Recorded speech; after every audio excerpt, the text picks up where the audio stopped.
We will not copyright or trademark that. We do not have the rights to this at all. Please do not sue us. Thank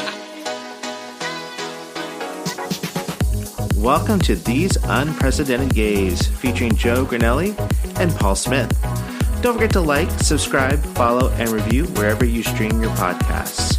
Check us out on Instagram at tugayspod and email us at tugayspod@yahoo.com. We hope you enjoy.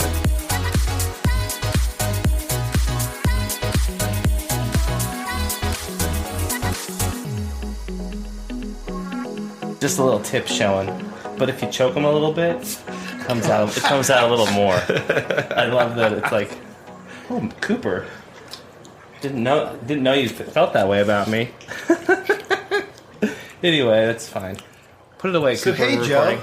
Hey, Paul, how you doing? Yeah, our voices have changed. Yeah, we sound so much more I was gonna say manly, but I don't think that's true either. Well, they say when the cat's away, the mice will play. And this week, Joe is still in Barcelona.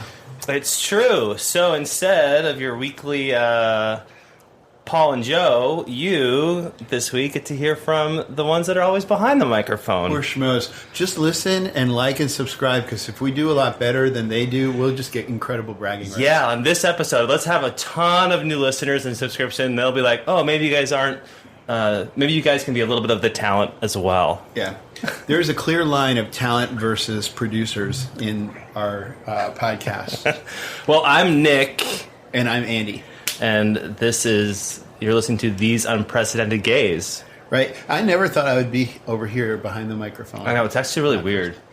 But I don't mind it, because I'm still looking at Paul. Paul's still here to be quality control, just in case. And if we, tank, he's here to, step in and be like, okay, I got this. I'll Beyonce my way here for you. We decided to do this, and we have no plan. So you're coming on a journey with us, people. It's really true. Paul is our safety net, though. He can chime in. How are you, Paul? I'm not saying a word. Well, in that case, we did bring a backups fact checker. We needed a special fact checker. And a stop clocker.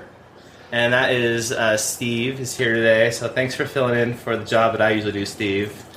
It's a great job. So you just write stuff down and make sure we don't say things that are lies. He hasn't fucked up yet. So he did hit start on the stopwatch and everything. So. Yeah, the time's already going. He's writing some titles down, so we're off to a good start. But and if he fucks up, we'll just be like, fucking Steve. That's a great episode title, actually. Yeah, there you go. So, Andy, what's new for you this week?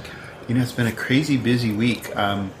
One thing we did that was really fun, we went to, we have a group of friends that every year go to the Rady Shell for a symphony. And so we got to go to that on Friday night. And the lineup was 4 singers singing Broadway.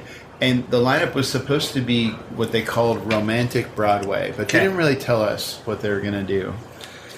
So we look in the program when we get there, and it says program to be announced. So we're not even getting clues when we're at the event. The guy that is the conductor, in his picture in the program, looks 12 years old. He is now about 70 years old, and he has not updated his picture. So that was right away. I feel like a little bit of bait and switch. Yeah. We didn't really get romantic Broadway. In fact, what we got was Broadway from before 1960. Oh. Obscure, obtuse songs named after people. But so that means you got West Side Story. We did get West Side Story, Maria. Okay, got Maria. And they morphed it into Tonight, so that was one of the deviations from the names. But there were so many weird... most of the people in the room had no idea what any of the music was. But the conductor kind of, again, pulled this little sleight of hand thing. He goes, San Diego, you guys are the Broadway of the West Coast. So you understand. You get this. I don't have to explain it all to you. You just know. I'm like, oh, you are just pulling the wool over our eyes now. Now you can do anything you want, and we're all embarrassed if we have to ask for explanation. So I love that place down there.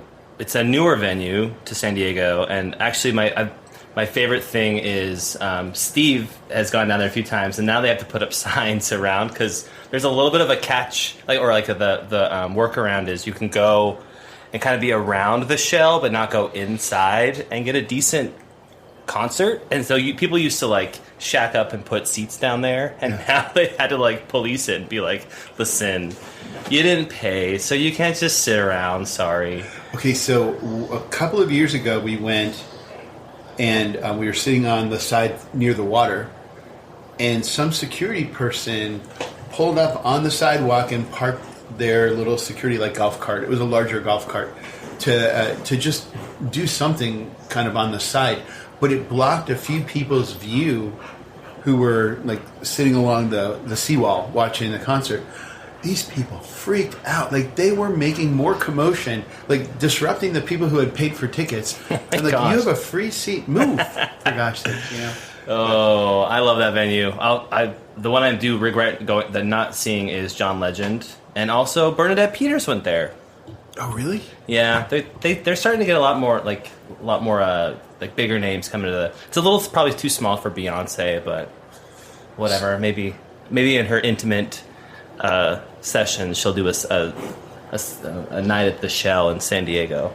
So I'm laughing here to myself because part of doing this recording is we're sitting in the wrong seats than we normally do. So I'm sitting in Paul's seat.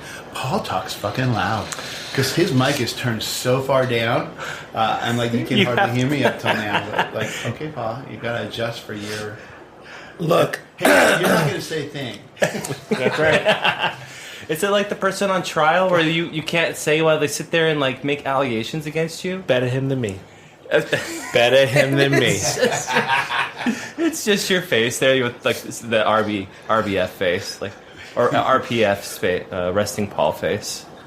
So what we used to do every year, like one of these events, and it would always be a Broadway one, but we go with a big group of people. And this year, I think we had about 8 tables all connected together. Yeah. But the fun of it in the past was that you could bring your own food. So we would have, each table was bringing different courses, and people were all trying to outdo each other. So it was a really fun, like, night of incredible food. Someone would bring tablecloths and silver service and real plates, and all the people around us would be jealous because we were having this incredible feast. And then they changed it since they built the Radio Shell. Now it's all like, you have to buy their food, you can't bring anything into the venue, and it kind of takes some of the fun out of it. It was still an amazing night. The singers were the best 4 singers I've ever seen them get for a Broadway event there, and they were just all incredible and all very charismatic. I wonder if there are like, most of those people that come to the Shell are old. Yeah, well, there's that, but also performer-wise, are they all like, were all those performers from San Diego? Because I know that sometimes they'll bring them in from like LA or other parts of the country. Usually for the Broadway ones, they always bring people who have a Broadway pedigree. Yeah, so they've either played on Broadway or are in a touring company with a Broadway show. All of the people that were there this time were real Broadway actors, and they were recent Broadway actors. In fact, one of them had just came off of Mrs. Doubtfire in New York and is going to start with the touring company. We saw him here in La Jolla when they were doing Chaplin before it went to Broadway, and then he got a Tony nomination for it at Broadway. So these are all legit Broadway performers. That was my Joe moment. Oh, what's that? I've never heard of it. I have heard of Chaplin. I know there's one song I've heard of, but I don't know a lot really about the premises. If it's like about his life, it was a biopic about him. Set to music, and it was really, really well done. And this guy was great as Charlie Chaplin. I mean, you can see why they gave him that role, you know. But so, what about you? What have you been up to? Well, Joe's still on his European Eat, Pray, Love tour. Eat, Pray, Love, seriously? That's what I'm calling it. Because isn't that what Julia Roberts did? She was like, I'm having a moment. I'm going to Europe. And I feel like that's what Joe did. He was like, he woke up one day and was like, I got some time. I'm going to go to Europe. I said, I want to be under the Tuscan sun or something, And I was like, great for you. And in true Joe fashion, he like booked it. And then he texted me later that day and was like, my European trip is booked. I was like, oh my gosh, we just talked about this like 5 minutes ago. So that is true to Joe. So he gets back this week. It'll be good. We now at the new house have a combined, Steve will be happy. All the plants are out of the house. That we now have 16 plants that I get to care for. You don't like plants? He would love them to just be fake and not have. It's the bugs. I think that it's not that the actual plants. It's that those little the little natty creatures. And Steve works from home, and so the warm area that he the computer, they always just fly around. Anyway, he put up with it for a long time. So the warm area. You mean your junk? The junk area. That's moist. And then we're going to Sam Smith this week. The Gloria tour. Yeah, it'll be a lot of fun. It's up in LA at the Forum, which I've never been to. I've only watched the HBO series about the guy that buys the team. Anyway, the Forum will be fun. But didn't Beyonce go there too? Anyway, I'm on a Beyonce kick. And lastly, my tooth that got pulled is doing well. Thank you, Dr. Kurt. You're the best. But I was thinking about it, and I think the reason that it went so well was because Paul's playlist at the office was pretty great. Okay. You're so distracted. It does have nothing to do with the Novocaine. It has everything to do with the playlist. Well, he changed it up for you too, right? I think so. He put on some Jonas Brothers at the Getting Teased by Everybody Else, but he's like, I know where Nick's heart is, and I'll play the Jonas Brothers. So if you come to Dr. Homodorf, you get a curated sound experience. Oh yeah, and if you're lucky enough, you'll sing along while he's hammering your tooth out of your mouth. Yeah, if you're unlucky, actually complains about the choices. So. Oh yeah, so you had an easy recovery. You weren't really. I looked out, and I no, that's what you call experience and skill. Yeah, that's what I was going to go. That was my next thing is. My other wisdom teeth that I pulled when I was 18 had a fairly similar experience where there wasn't a lot of issues or pain. They weren't impacted. I only had 2, not 4. And so going in there, it was just very much like the doc was able to numb me up, knock it out, and he's super professional about it. I think that's probably why it felt so easy, is that he just... makes it easy, and it's just you just knock people's teeth out all day long. Okay, I got you. I will. I need to clarify that he doesn't knock your teeth out. No, he doesn't. Just FYI. I hope he listens to this, because I actually really loved how easy he made it. Because there's nerve. No matter what, you're getting a tooth pulled. Andy has to turn right. And pull it away from me. Getting a tooth pulled is not a fun experience at all. So just being able to have somebody you already have a relationship with and trust, to know that they go in, they took care of it, and he was able to. And I did a follow up, and no surprise. He was like, "It looks great. My work here is perfect." I was like, "Thanks, Doc." So I'm going to pause just for a second. So Paul. This is where the producers give Cooper treats. I already gave him treats. Okay, good. He looked like he was looking for that. Oh yeah, that's one of the behind the scenes thing. Because every once in a while, there's a little scuttle, right, that we hear, and it's usually where Cooper knows that it's his treat time. And so he got more than enough treats when they got here, and a couple more before we started. So okay, he's good. That's the best. That's one of the best things, is the routine of what we do. And before I was going to kind of go into our what it takes to produce one of these episodes, I felt like we still have to do Paul's favorite weekly thing, which is mouth to mouth. Mouth to mouth resuscitation. I wasn't going to do it. You have to. Why is it so funny to whisper mouth to mouth into the microphone, or just anything? It's hello, Andy. Because it's sexy. Oh, is that what it is? Yeah, I think so.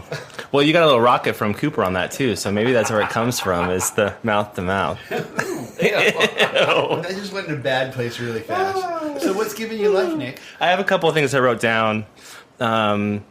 The first off is, since I moved to Bankers Hill, when I walk Max to the park, I have 2 options. I can go to Balboa, or there's a little Italy dog park. I love the little Italy dog park, not just because they wash the fake grass, but because there are so many handsome men that show up with dogs, so many. It's always we're going to the park for you, Max, to let out your energy. Let's go To the park. He said it'll be with an Italian accent. Hey. The other one, I have just a few more I'll push through. Is the first one is I'm hooked on Zelda. I've been playing it for months now.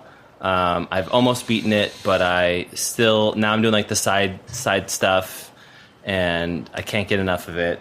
I've been watching Ahsoka on Disney Plus, which I've really enjoyed so far. And then I think the biggest one, though, is Steve got a perfect Wordle. Like in the first try? Yes. And the way that I knew it is I know Steve's first word. His first word is audio. He knows. He knows that my first word is learn. So we just like kind of know, and we share every day after we do the Wordle. We share our. It shows you how many tries and where the greens and yellows. It doesn't give you the answer. But I got it in 3, and it was like, oh my God, it's audio. And so I immediately text Steve, and I was like, you've got to be having a great day today. And he knew exactly what I was talking about. And he's like, I did it just after midnight. And then today we were talking, he's like, I didn't want to like share it to you regularly, because if I did, you would have known that it was audio. So then what are you going to do? Like, oh, audio. Like, that's an interesting word, because it's 4 vowels in one word. And I'm like, that's... A lot of people don't do that many vowels. Well, and it's also the vowels are at the beginning and the end. A and the O. Because I use rote, R-O-A-T-E. That's my start word. And so I know there was an O and an A, and it took me 4 guesses because I did all of the O and the A in the middle in different combinations. I did Google it on the way over here, and there are 158,000 5-letter words in the English language. So it'll take 158,000. That sounds like a Rent song. Until audio will be reused in the Wordle. 5-letter words. So you just need to change your start word then. Yeah. Now you have to that's the question. it. Will you change your start word now, or will you do audio? Yeah, I think you have to do something new, even though it's been strategic for you. Anyway, these are the things that we as friends love, is the daily Wordle. That's how you know your friend's alive, is you share your status. Andy does it in the morning, and sometimes I'll wake up and I'll look over and I'll see he's working on it, and then I'm like squinting because I'm just waking up, and I'm like, try this. It's true. But we actually, I really enjoy doing it. And I'm not the kind of person that shares it like on Facebook or anything, but when people do share, I'll comment on it because I'm like, oh, that was good. I know why that. I know what your start word is from how many guesses it took you. Your start word's rote? R-O-A-T-E, because it has O-A and E all in it, which is 3 of the 5 vowels. So. If that ever comes up and it happens, I'll text you and be like, you must be having a great day today, because it means you got it. And I would say, just to appease the one that's not here right now, so the other thing that's giving me life is I have been really enjoying Joe's photos of the trip. Almost to the point where I'm like, I can't look at this right now because I'm having a little FOMO, but I'm glad he's having a great time, and I don't want to steal his thunder. He can talk about it in a future episode, but it just has looked like a lot of fun for him. So it's been nice to see those photos. We got to hear what he was expecting the trip to be. Yeah, and I really think, based on his pictures and the things he shared so far, that it kind of delivered on what he was hoping it would be. I think so. We'll see. Maybe he comes back and tells us all that it was a terrible, terrible experience, but I'm pretty sure that he's not going to say that. All right, just a teaser, though. I love that the woman in the cafe was singing to him. Isn't that great? Well, it's because he had to buy 2 tickets. And so that was part of... Yeah, he couldn't just buy 1 ticket, so he was there. Oh, because the tables are for at least a couple. Yeah, so he went to this... And so I think that that's why he got a little extra attention, because this very beautiful lady... And Joe's a looker, too, right? So, he's this beautiful woman comes up to him and starts singing. I thought it was cute, too. What song was she singing? I can't remember again. I can't remember either. I have to go back. I was distracted by the smiles. What about you, Andy? What's bringing you life? So... we're watching a show that Nick actually recommended to us called Drops of Gold. Of God. I'm sorry, Drops of God. And it is a multi-part series on the kind of highest level of wine and sommelier and the incredible people who can taste and smell and know exactly where a wine came from and how old it is. And, some of it's true, and some of it's way too much. But no spoilers, but yeah, like some eye rolls every once in a while about it. But I loved it. It is really good, and it makes me want to drink good wine. So every time we've been watching it, I'm like, oh, I want a good glass of wine right now. I will say to like, I think it's very fitting with just like the show being about that world. It's always comes with a little bit of like pretentiousness, just a little bit, right?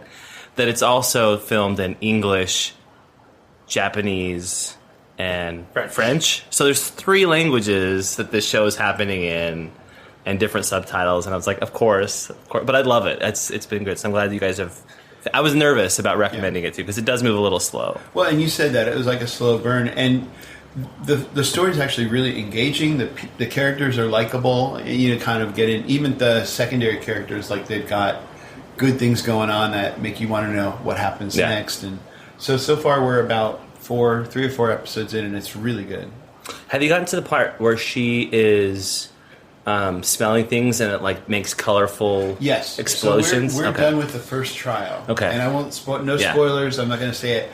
But like some of the things that they talk about, like I've watched master sommeliers, the people who are at the highest level.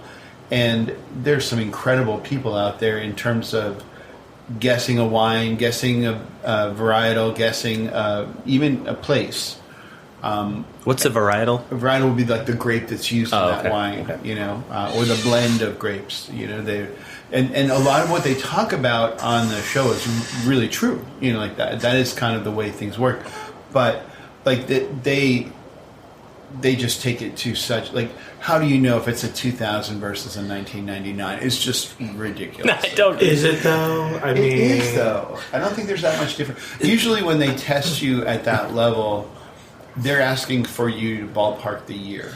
Well, and I also think it's because if a lot of times based on the year, you can, because of what happened that year. Well, yeah, there are some great wines that have spectacular years or really bad years, and there might be a notable Right, because there was a drought or something that created a change in the way that it tastes or something. So I wondered about that because I didn't know that they could be that specific to the year. So that's more of like the show embellishing. Well, it's the show kind of amplifying maybe a more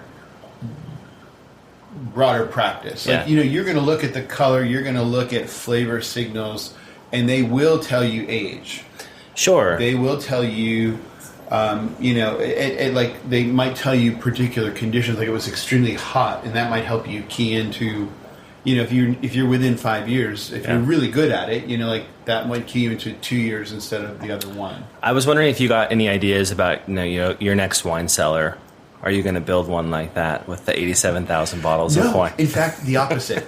One of the things about this show, again, not really giving away spoilers, but somebody is this incredible collector, and they have a wine cellar that has millions of dollars worth of wine. That person died. Yeah. They can't taste any of it. So, in fact, it's been the opposite. It's made me want to taste some of the bottles I have in my cellar that are really old now and kind of, they're still in their peak, but I've been holding them for sometime in the future, but life is short. Do I want to never get a chance to taste them? Yeah. Well, I got to taste one of those that you opened up because I came and ate at your house. So hey, if the whole plan was you watch this show, so you open up delicious wine for me to drink with you, I'm good with that. It is a win-win. It's a win-win. Well, and part of the reason I save wine is because Paul doesn't really drink it. Yeah. And it's your fault. Wines like that you don't drink on your own. You want to share them with somebody. I agree with that 100%. So when we do our wine down, especially if there are people here that like really good wine, I'll open a couple of cool bottles, and awesome. That's always really fun. I just wish it was like Food Wars, where like as they tasted it, their clothes would fly off. Like that would be better, I think. That's a real show. The color. It's an anime. Oh, that's right. We've talked about this before. Yes, that's right. I made you watch it one time. Yeah. Yes, we have watched it. I thought it was like one of those like Channel 6 or whatever, the Channel 4 and BBC. Oh, yeah. That'd be like where they take your clothes off. Just in case you know, the show Drops of God is on Apple Plus. So. Yeah. By the way, CW is going to do the live action of Food Wars. Oh, okay. Anything else giving you life this? One other thing I really have been, and Dr. Carlton talked about this a few episodes ago when we did our Pride episode, but the Will and Grace lead actors Jack and Will, Eric McCormick, and Sean Hayes both are doing a podcast where you kind of go episode by episode since the beginning, and so each week we've been watching from the beginning of Will and Grace. We'll watch that episode, and then on Thursday night they post the podcast episode talking about it. And it's just been really interesting because it's behind the scenes.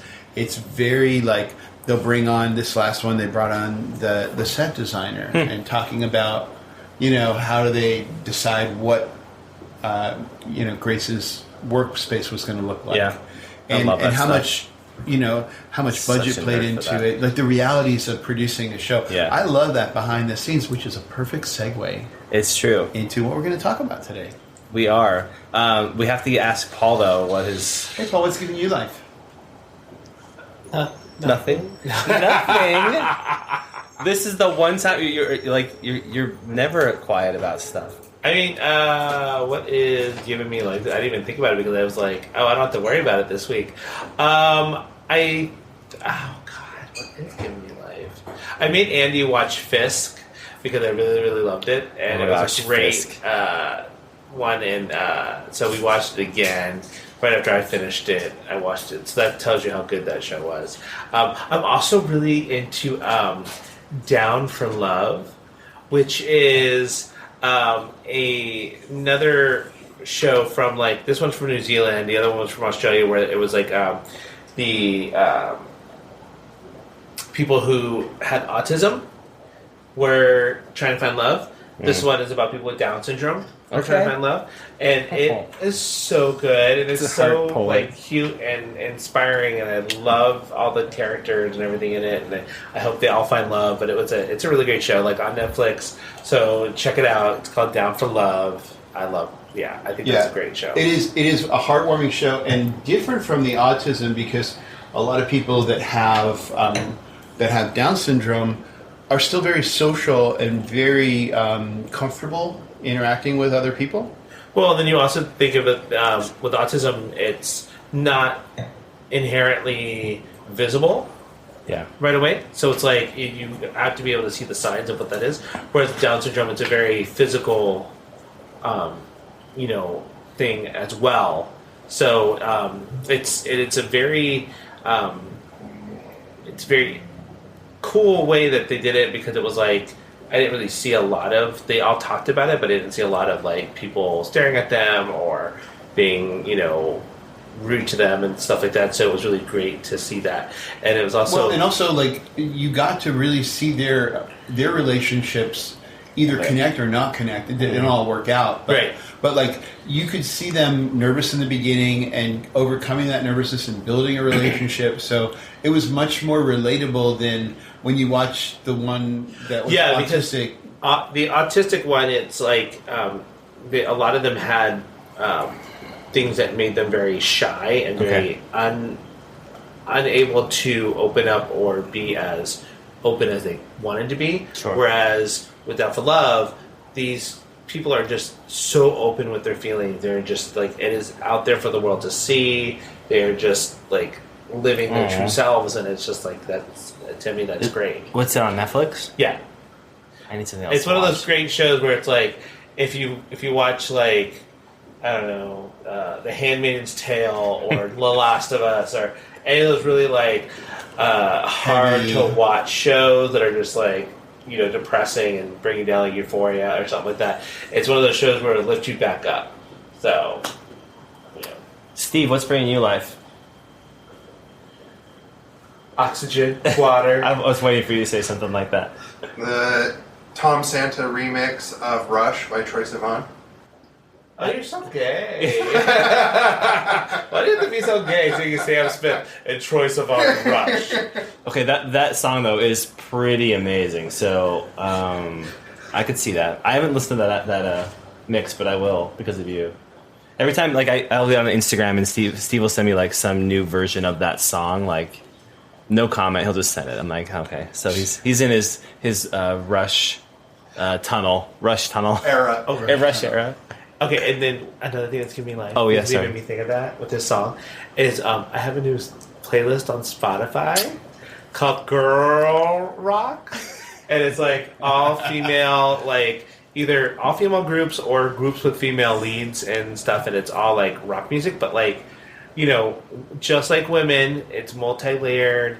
It's hard and soft, edgy and indie and mainstream and stuff like that. So it has everything like Paramore to like. It even helped me find new bands like the Aces from Provo, Utah. Yeah. And I was like, they're actually really good. I was like, okay, I like the Aces. So Paul texts Nick and like, do you know them? Yeah, I was like, of course, I know everybody from Provo. Exactly. So you see them at the meetings? That's good. That's another thing giving me like. Oh man! But to be fair, there's been Velour. Is that what it is? That's what I was trying to think about. The actual venue in Provo is called Velour. And saw a lot of great concerts there, and I think that they still are open. And I don't know. It is what it is. Steve might fact check us on that one, but yeah. Would you go see Troye Sivan in a concert? I would. I think it would depend on the venue. I don't know. Do you guys ever do that? Like, hey, I want to see this person, but it's at that one venue, so I don't necessarily want to go. Or is it like, venue doesn't matter, it's all about seeing the artist? I think it's more like, it's something was in LA. Yeah. And required a 2-hour maybe drive. Distance, yeah. That would be hard. I think I really enjoy his music. I would be interested to see him live. And actually, the one I would love to see again, because I saw at Pride, was cute. Speaking of Mormon race singers, a little David Archuleta. I would go see him for sure. Oh, if you know what, I will tell you that I need to email his like PR. I would love him on the podcast. He's like my big reach here. Like, let's get a little David Archuleta. I would interview his mom instead. That's fine. Yeah, anybody in the family, David Archuleta. If you're listening to this, because I know you would listen to this podcast, we would love for you to be on it as a guest. We actually, I started following him on Instagram after he performed at Pride. Yeah, because I didn't get to go to the concert, but I saw everybody's recordings of He's a him doll. doing it, and he seemed so into it. Yeah, and like you can really kind of. I liked him on American Idol when he came out. Didn't literally come out. He kind of went in. Well, yeah, because he went on a Mormon mission. He doubled down. And he doubled down, and then he did a lot of really religious things. But I always loved his voice. I do. Beautiful voice. And so I was so happy to see kind of him finding himself. Yeah. And that there's a lot of joy in him finding himself. It's not ridden with strife, you know.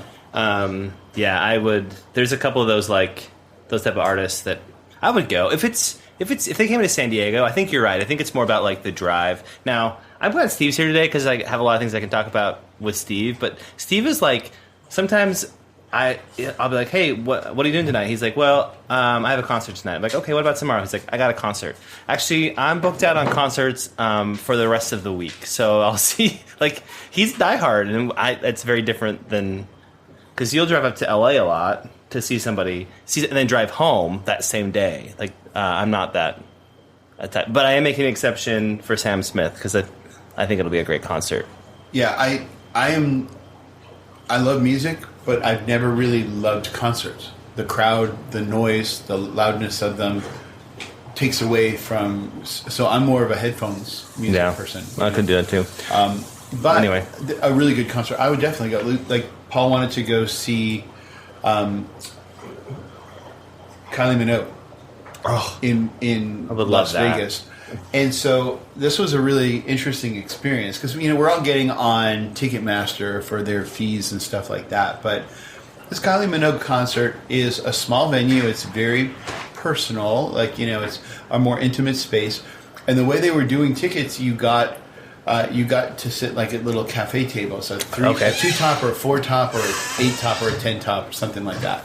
But the tickets went on sale, and you had to buy your ticket like within seconds. And so we were all, because Paul really wanted to go, we were doing we were all on You have like multiple web devices doing it. open? Like, Well, he was early in the morning. He was doing it, and he was like number 500 in line. So by the time he got to his day, it wasn't there. But we tried again, and I was on a different day, and he had to go to work. So I'm on the computer texting him answers and stuff. And so apparently, when you buy a ticket, it's like $250 a person just to get the seat at the table. And then you're committing to spending like $600 in food and beverage on top of it. So for two people to go to the Kylie Minogue concert, it's $1,100 plus tip. Like, all right, I don't love her that much. that food better be Worth it. amazing. Worth it. Well, and so like I just went through this circle of I have really wanted to see Beyonce. I really want to see her, to the point where I even started looking. And Paul, being a little bit of an instigator, he is also knowing Steven. They're both kind of like, yeah, like if you want to just do it. I'm like, okay. So I started looking, and it just didn't work out because it probably would have cost me maybe $2,500. Right, like when all was said and That's done. nothing. Okay, listen, that is. I know, and I'll That's regret a lot it for other people. I'm gonna regret it, and I could have taken out a small loan and gone to Beyonce. Sure, it would have been great, but I had to be, a little bit more responsible and be like, For me, the thing that takes away from that is you think about people who really can't afford it. Like, yeah, it would be a stretch. Maybe it might be something you have to make other compromises for. Sure. But you could still do it. Yeah. But people do it when they can't pay their rent, or they're borrowing from other, or doing it on a credit card. That scares me. I do It's wonder, that like, out of reach. could they do like, well, not to get like super deep, but could you do like income based ticket sales, or That would like be sliding nice. scale. like a I'd sliding like scale? Like, hey, financial we know you assistance, make please. this, so So we're going to charge you this to see these. think about how complex that would be. But But- hey, we have ChatGPT; it can do it. But you get closer because you can afford it. Yeah, like- whereas people who their income isn't as great, they can still get in the door, but it's going to be up in the nosebleed seats because, like with Taylor, nosebleed seats were still like $200 or $300. So I don't know. it's I feel like there's a solution there that those artists could work out, especially if it's like if you're paying, let's say, paying $1,000 for a ticket. At that point, what's $1,100 to make it that your ticket is balancing out somebody else's? But we don't live in that kind of society, so Right. that's never going to happen. But it would be really cool to let that be a thing. I bought tickets to go see Chromeo at the Humphreys here in San Diego, and it was like the tickets are $70 a person or so. But I'm like, but the meet and greet and the photo with the band is only like $100. So do I just buy that and be okay? And I'm like, that's what I did. And I'm like, okay, just pay a little bit extra to actually meet the group. And I've done that where Andy bought tickets to go see Fits in the Tantrums for me, and I got to have a photo and actually meet the band and everything. That to me is worth it. Yeah. You know. The experience, you're paying for the experience. Also, remind me never to let you and Steve get into a chat group together, because you'll just perpetuate that 100%. And be like, hey, the difference between this is $50. And before you're even done, you'd be saying, do it. Whatever. So, I don't know.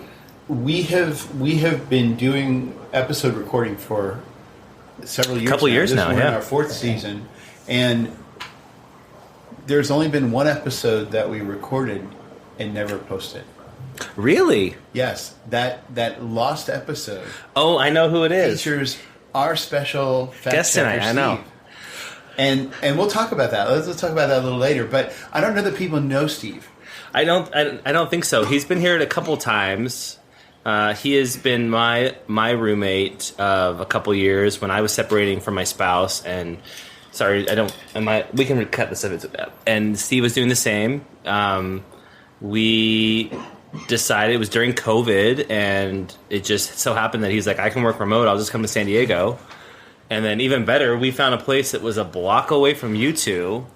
So I feel like the universe really aligned, and over the last few years, leading up to like right now, which, I mean, the moving in with Joe is exciting and new, but like there's definitely So come aboard. I know, right? We're We're expecting you. Okay. But like the time I've been able to have a Steve has been incredible. And the good news is that like he lives like a block away still. I did find out it takes me 45 minutes to walk here, so maybe not so much. But we had Nick come over for dinner on God. Saturday night this week, and Nick shows up and he's a little winded, but he's like, and a little late. It's a 45-minute walk. I was like, I can do it in because Google Maps says like 50 minutes, and I was like, I can do it in 35. I can name that tune in 3 I minutes. got long legs. I can do this, and then 45 minutes later, I'm like, sorry guys, I'm a little late. But no, Steve's been an incredible friend, and today when we were doing this, I was like, do you want to come be a part of it? He's like, yeah, I'm there. And actually, I feel like it'll, even though I won't be living with Steve anymore, we'll end up just because I'll have more FOMO of Steve. We'll end up doing more things together, and I don't know, it'll be great. So it's Well, we're actually feeling the loss of you moving farther away, even though it's only a 45-minute walk. it's only 45 minutes. Which It's a 5-minute drive. I know we say 45 minutes, like it's literally on the other side of the other corner of the park. Like it's not far, but anyway, yeah, it's 1 block too far. So it's like, because actually, it's funny because I've had friends or people that moved out of a certain radius, and you stop, like, you're like, oh yeah, we'll stay in touch, we'll be great friends, and then like you don't. I have a little anxiety about that. I'm like, I'm moving to a neighborhood that's not Hillcrest anymore. Like, will my Hillcrest friends still talk to me? I'm gonna come over, and you guys are gonna be like, ugh. Oh, you're from Bankers Hill. Lock the door.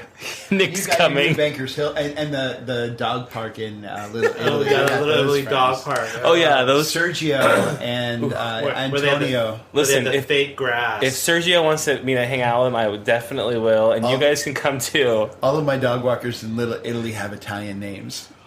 Also, Seems appropriate. the sad thing, not sad, it is what it is, but it's one of those moments. You walk into the dog park and you see these beautiful men, and they're like having these fun moments with their dogs, and then all of a sudden, like the girl shows up, and you're like, oh, Wah, wah, wah. he's straight.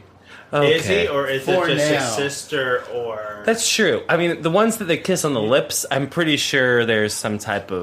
They're Italian. Yeah. That's true. I They're shouldn't just assume close. just Like, because that's they're what kissing happened. on You the. assume. They're just really close. God.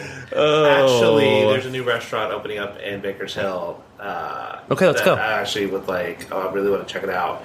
It's called Books and Records. It's opening up where Bankers Hill restaurant. So is that is. gone now? Bankers Yeah. Hill Bar and Grill's gone? And that's a shame.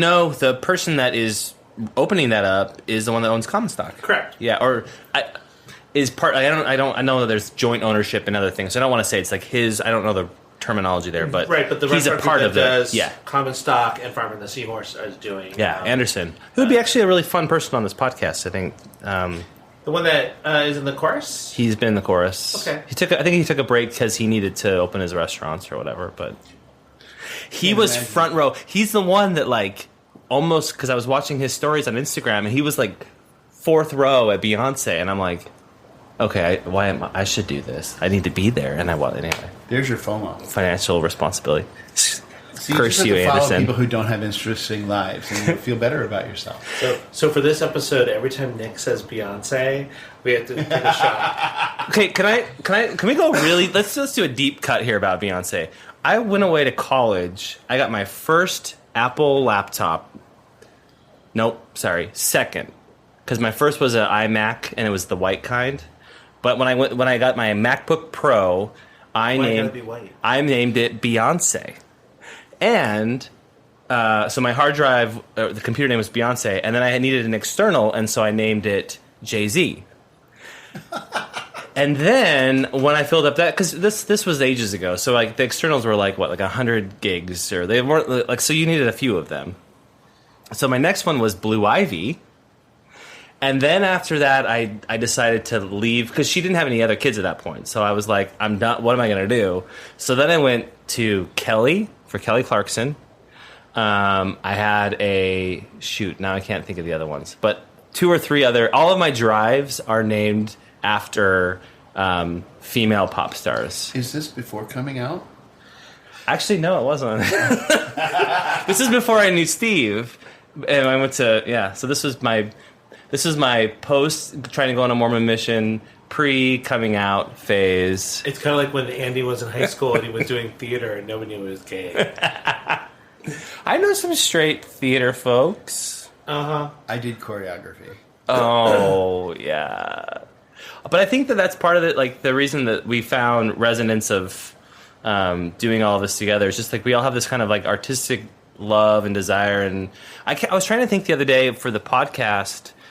It was stemmed from an idea with you and Joe and chorus, or how did it actually like come to like what's the origin story? I will tell my version of the origin story. Sorry, I should be what's the origin story? When we used to do concerts, we would always go into the dressing rooms underneath the Balboa Theater. And there's about 3 different rooms, and typically there's 4 rooms, but 2 of them, one is like the director's room, and one is mostly the choreography, the dancer's room. So most of the chorus were in 2 rooms, and they were very crowded. Lots of people bustling through. And so in one of the rooms, there's actually a shower that nobody ever used, but it had a little alcove, and we could put our stuff in and hang things on the rods that were there. And so there was this like little shower clique of people who would like always go in there. 6 or 8 of us. Yeah, 6 or 8 people. And it was... We've kept the tradition alive. Paul and Joe and me and Ryan and Rune. Was Andrew Davis there? Andrew Davis for a while. So it was all people who kind of knew each other and just... Let the record be known that I was not a part of this to begin with. Nick was a little aloof in the beginning. It took him time to warm into the group. I was intimidated. Anyway, continue. But so they were all together, and I wasn't even really part of that group. I was kind of aghast for Paul, but Paul and all of them were having such a good time, and they'd always be taking pictures and joking. But him and Joe naturally got along and were very funny, so people would just joke around and go, "Oh, you guys should do a podcast." And so kind of that's where it came from. Yeah, and then it was still pre-COVID.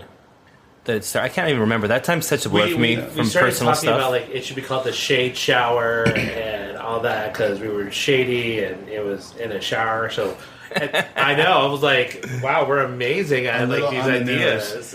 Well, was it going to originally be? Because I like weaseled my way into it. Let's be honest. It was so we didn't know anything about what a podcast was. It was just all this kind of idea of these guys are funny.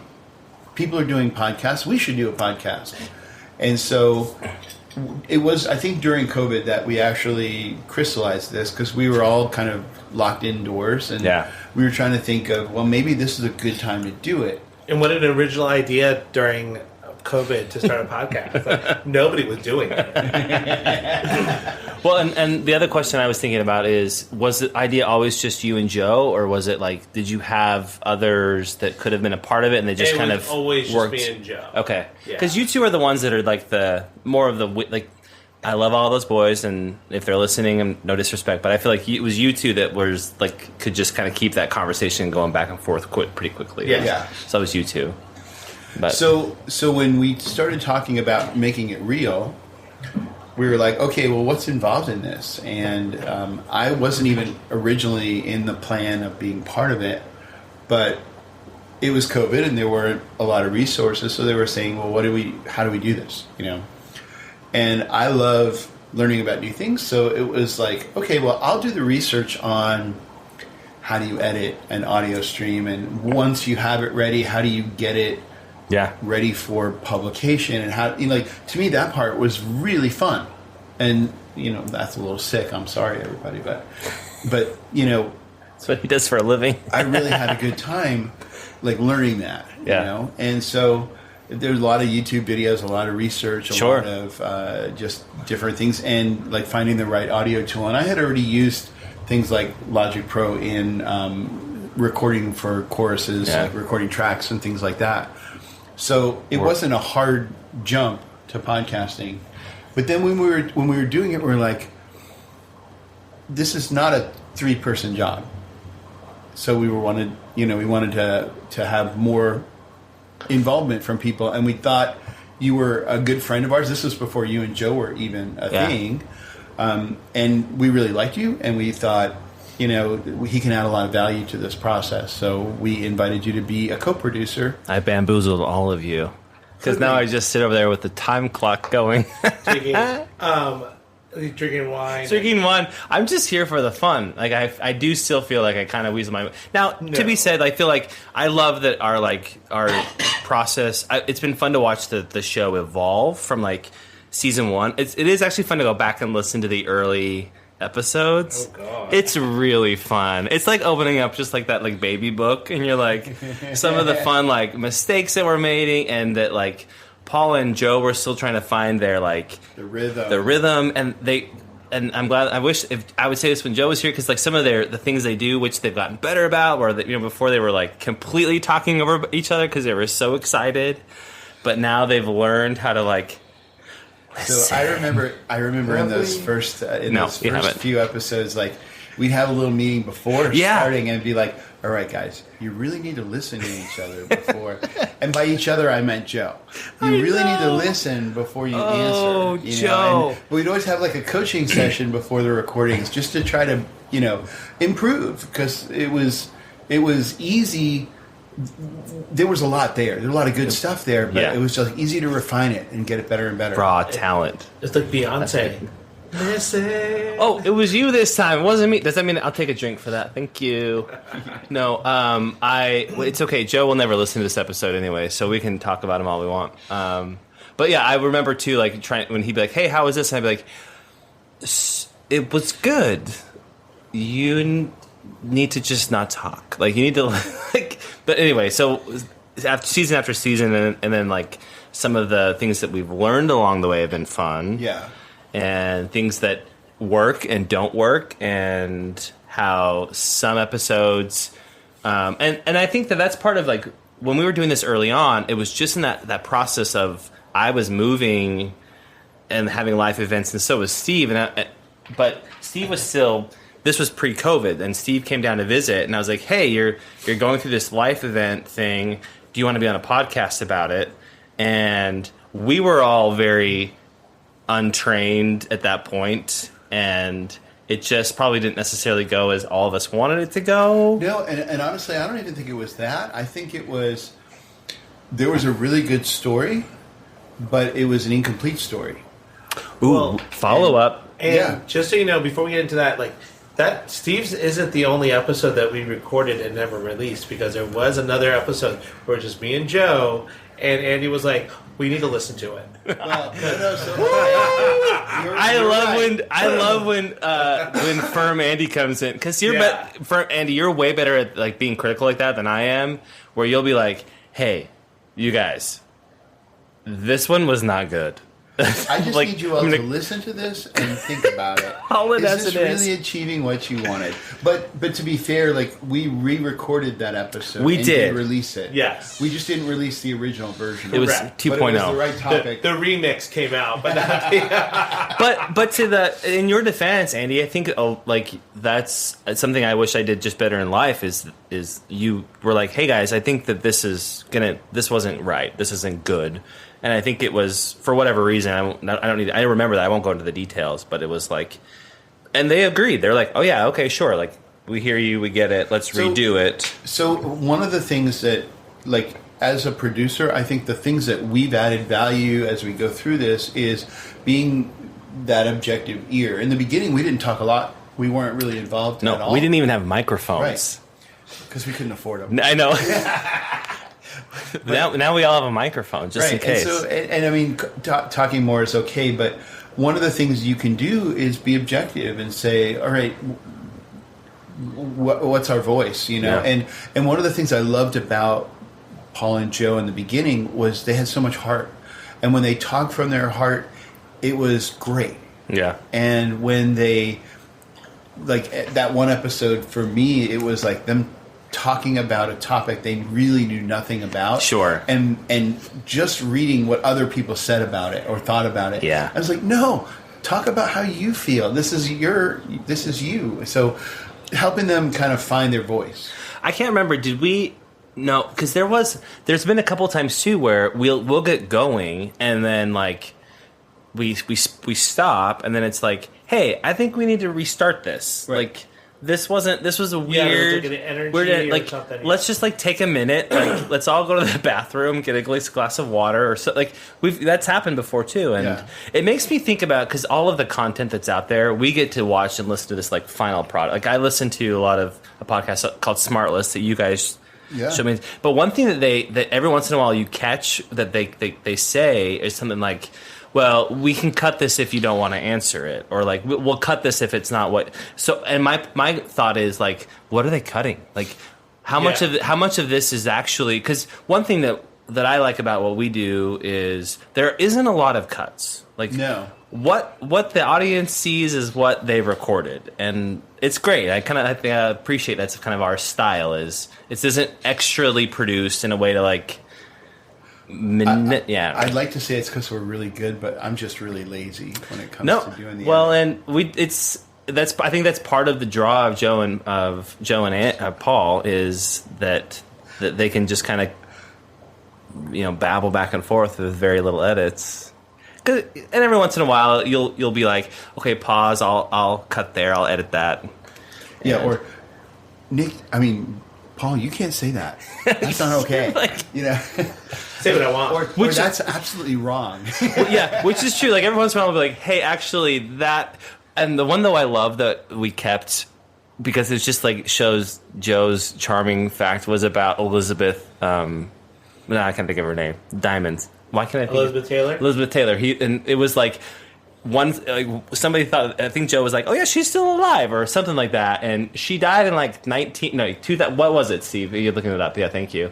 What a good fact checker. She died in 2011, and so it was like, oh yeah, I guess we can't talk about that she's still alive.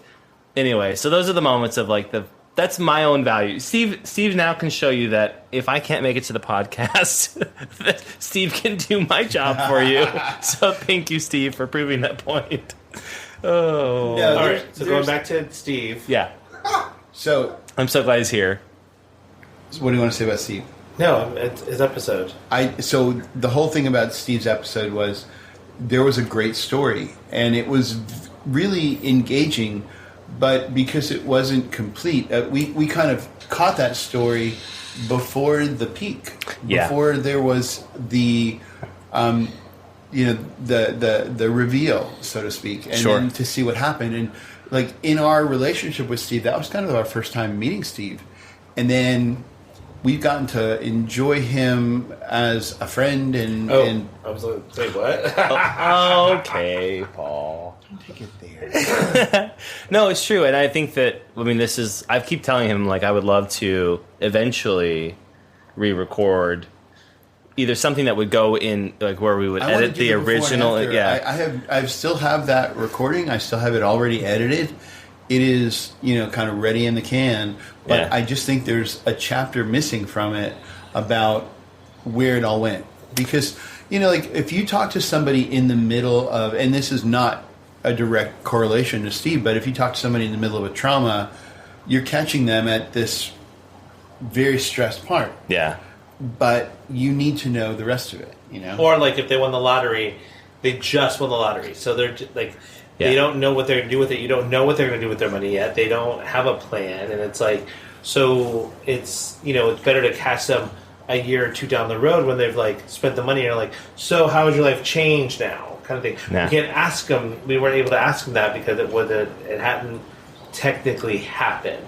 Right. So, and we didn't know if it was a leap. It was a leap into the dark at the time. Right. And we didn't know if it was a leap where he landed or where he fell. It was a caterpillar. He hadn't really started his cocoon yet, and he was getting ready to. So now he's a butterfly. I would also say that it helped us prepare for future episodes of bringing people on, because there's this idea that it's like, hey, me as like the producer or whatever, want to bring on this person, and so how do I better prepare Joe and Paul, and same with anybody else we brought on, because it's not like we all know the person that was on there, and so I think that kind of helped set up some of those.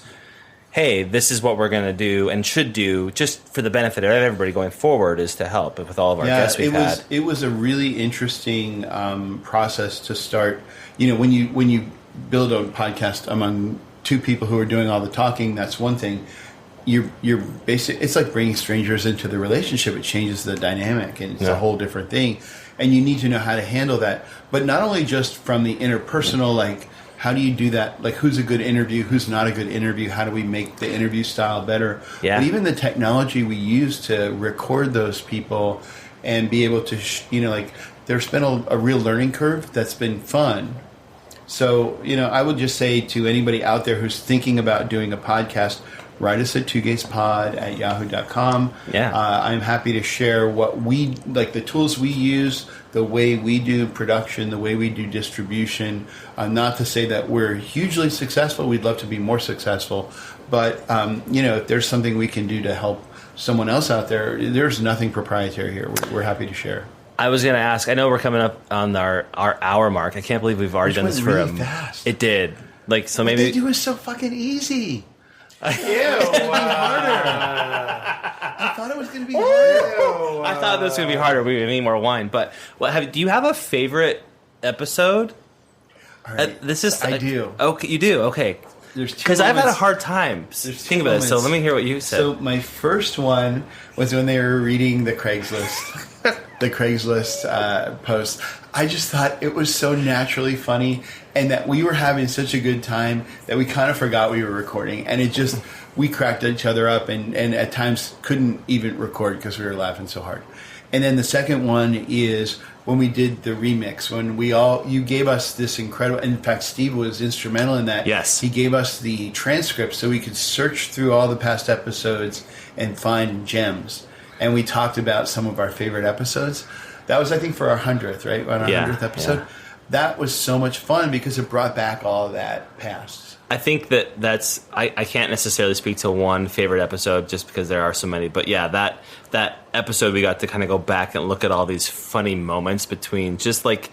The reason I feel like this podcast has been so fun and successful, even into our like group, and it grows. It's fun when Paul sends out numbers. He's like, "We just made it to a new country, yeah," or like a new area. Like I love that people are listening. It's fun, and hopefully somebody's listening and being like, "Oh, those two funny homos in San Diego." But where was I going with this? Oh, that episode. Just we get to come and just have this fun like. Forget about life and just enjoy and put out a little bit of entertainment for folk. Infotainment. What do you guys say? Yeah. See, I'm learning all about the words. This is hard. Being in the hot seat has been it's pressure. A little bit of pressure, but I mean, it's been not only that, but you gotta you feel like you can't be quiet. Like you have to fill keep going, the space. And it's like it's difficult when like you can't stop. So the best part for me, though, about doing this is, as an adult, there aren't a lot of opportunities for you to do something you love with people you love and have it be an enriching experience. You go through funerals, you might go to a wedding for your family and things like that. But this was something we all did from the right place in our heart.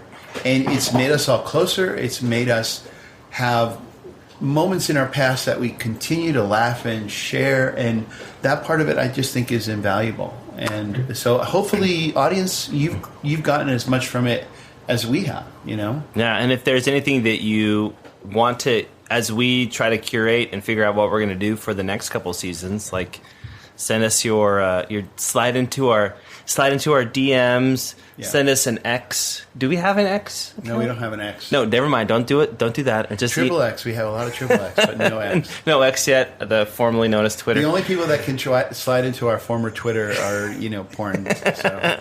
Or email us at tugayspod@yahoo.com. That's hard too. Man, this is a hard job, Paul. I have so much more appreciation for you. So, and I don't want to leave without just reminding everybody, one of the things that Nick is incredible at is finding topics and finding guests.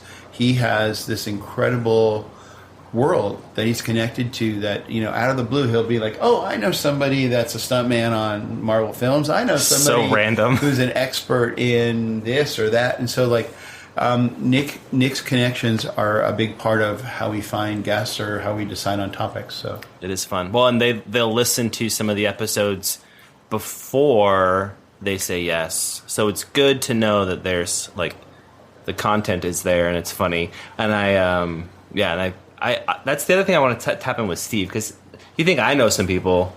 This one's got connections too. So producer much, Steve? Anyway, yeah. Well, everybody, have a good week, and we'll talk to you next week with our normal gentlemen. I don't know normal's the right term. Yeah, normal's not the right word. With the usual crowd. Goodbye, everybody. Our regularly scheduled programming. How we do, Joe? How we do, Joe? That was cool. We did it, Joe. We did it. Special thanks to Andrew Smith and Nick Stone for producing the show. If you like us, please follow us at tugayspod on Instagram and visit us online at tugayspod.com. You can find us anywhere you can stream podcasts. Don't forget to like, subscribe, and let us know topics you'd like to hear. And always remember, stay safe, stay classy, stay sassy, and always stay a little bit trashy. See you next week.